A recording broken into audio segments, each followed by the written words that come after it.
تھا ریاض. اب میں دعوت دیتا ہوں سورہ منظور کو.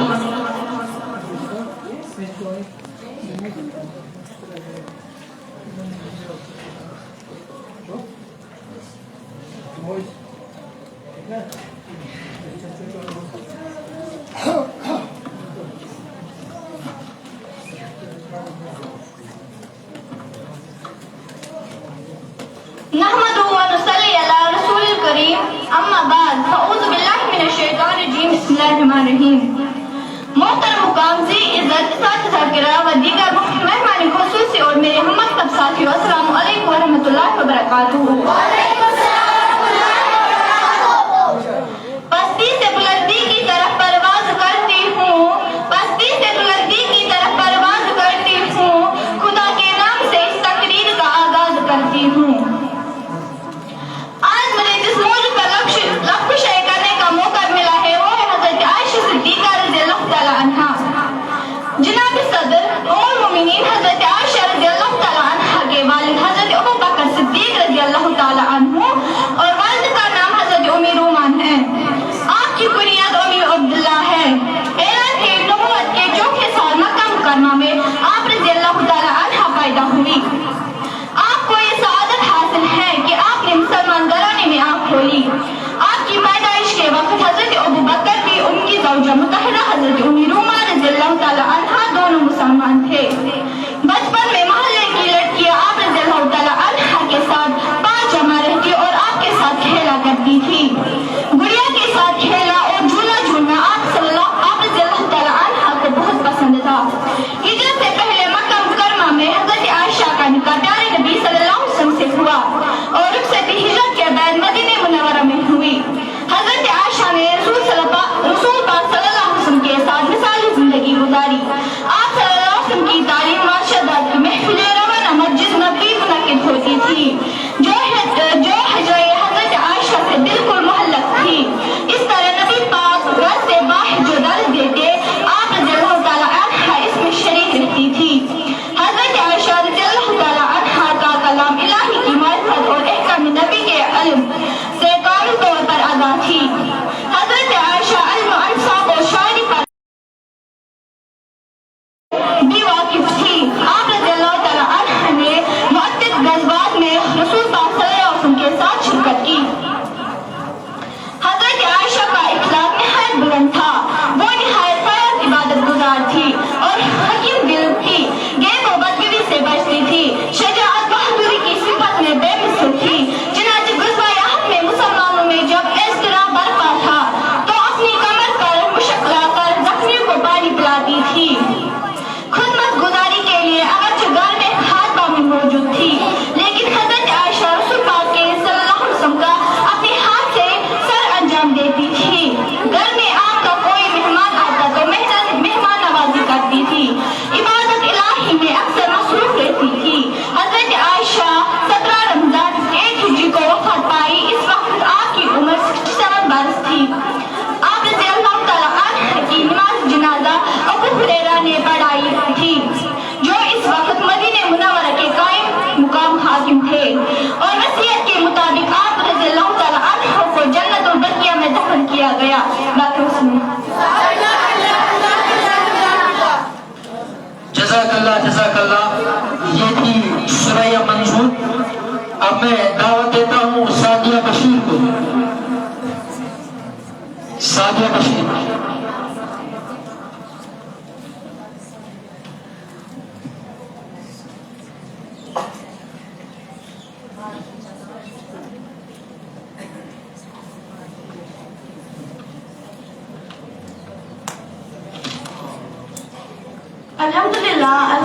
الحمدللہ رب العالمین الصلاۃ والسلام علی سیدنا الانبیاء والمرسلین اما بعد فاعوذ باللہ من الشیطان الرجیم بسم اللہ الرحمن الرحیم.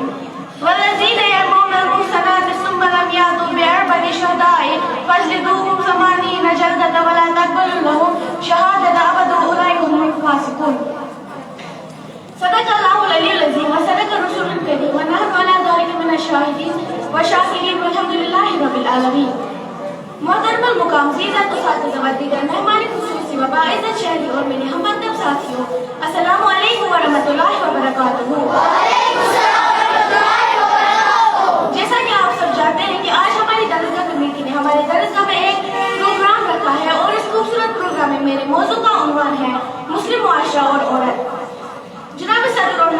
آمین. اسلامی معاشرہ ایک افراد کے مجموعے کا نام ہے جو ایک اللہ، ایک رسول، ایک قرآن پر ایمان رکھتے ہو، آخرت اور ملائکہ پر بھی ایمان رکھتے ہو. ان کی سیاست سب ایک اللہ، ایک رسول، ایک قرآن کے احکامات کی تابع ہو. حقوق و فرائض کو پہچان کر چلیں گے تو سکون میسر آئے گا، سب کی جان و مال امن ہوگی. لیکن آج مسلم معاشرے میں پائی جانے والی زمانہ جاہلیت کی فرسودہ رسومات دیکھ کر دل خون کے آنسو ہوتا ہے. آقا کی بازل مبارکہ سے قبل عرب کے لوگ ایک دوسرے کے خون سے جاتے تھے. بیٹیوں کو زندہ در کیا جاتا. جس گھر میں لڑکی پیدا ہوتی وہ معاشرے میں کسی کو منہ دکھانے کے قابل نہ رہتا تھا. عرب کے معاشرے میں عورت کو کوئی عزت وقار حاصل نہ تھا. لڑکا پیدا ہوتا تو خوشی منائی جاتی. اسی گھر میں اگر لڑکی پیدا ہوتی تو وہ گھر ماتم قدا بن جاتا. آقا کی بازل مبارکہ سے قبل آقا کی بازل مبارکہ کے ساتھ ایک انقلاب آنا شروع ہو گیا. آقا نے عورت کو معاشرے میں وہ مقام دلایا جس کی نظر کہیں نہیں ملتی. آج عالمی سطح پر طاغوتی قوت اسلام کے خلاف سفارا ہے. ایسے میں نسلوں کی تعلیم و تربیت قرآن و سنت کی روشنی میں کر کے انہیں طاغوتی سازشوں سے بچایا جا سکتا ہے. اور اس زمن میں خواتین کو بنیادی کردار ادا کرنا ہوگا کیونکہ ہر دور نے معاشرے کی اصلاح میں خواتین نے نمایاں کردار ادا کیا ہے. سوائے دین اسلام کی دنیا کے کسی مذہب میں عورت کے لیے الگ سے کوئی قانون یا خاکہ موجود نہیں. سورۃ النساء، سورۃ النور اور سورۃ الاحزاب اور دیگر کی آیات مقدسہ کے علاوہ احادیث مبارکہ میں خواتین کے لیے جو خاص تعلیمات دی گئی ہے وہ انہیں اسلامی معاشرے کی تعمیر اور گھریلو زندگی میں کافی اہم کردار ادا کرنے کی ترغیب دیتی ہے.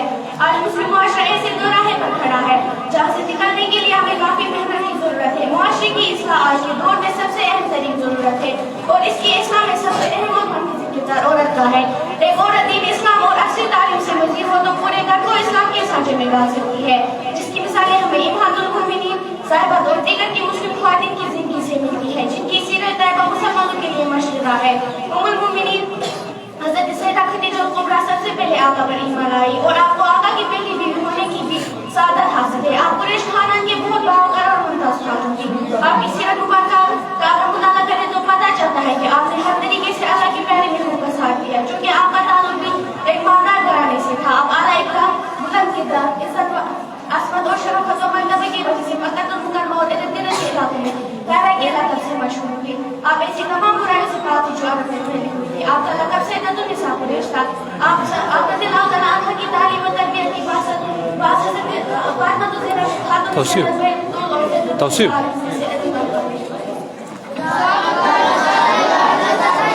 جزاک اللہ.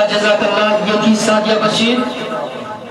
اس سے پہلے کہ میں عظمت النساء کو دعوت دوں میں بلانا چاہتا ہوں فیصل ریاض کو، وہ حدیث پیش کرے.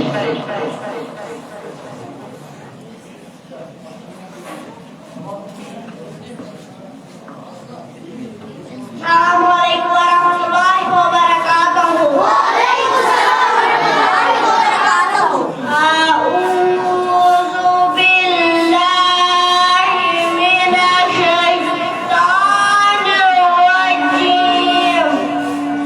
بسم اللہ الرحمن الرحیم. الدین نصیحت الدین کے تھوئے کا نام ہے.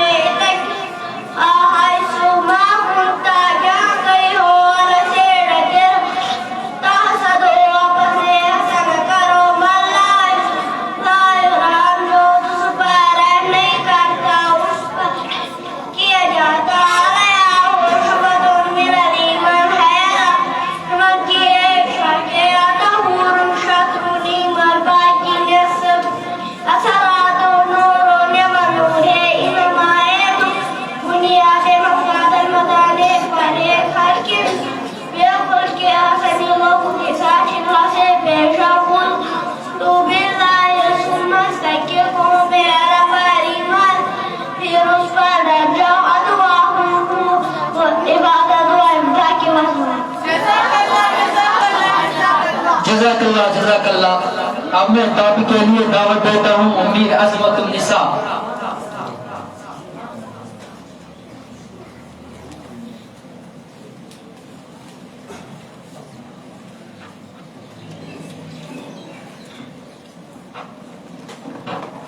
الحمدللہ الحمدللہ الحمدللہ رب العالمین.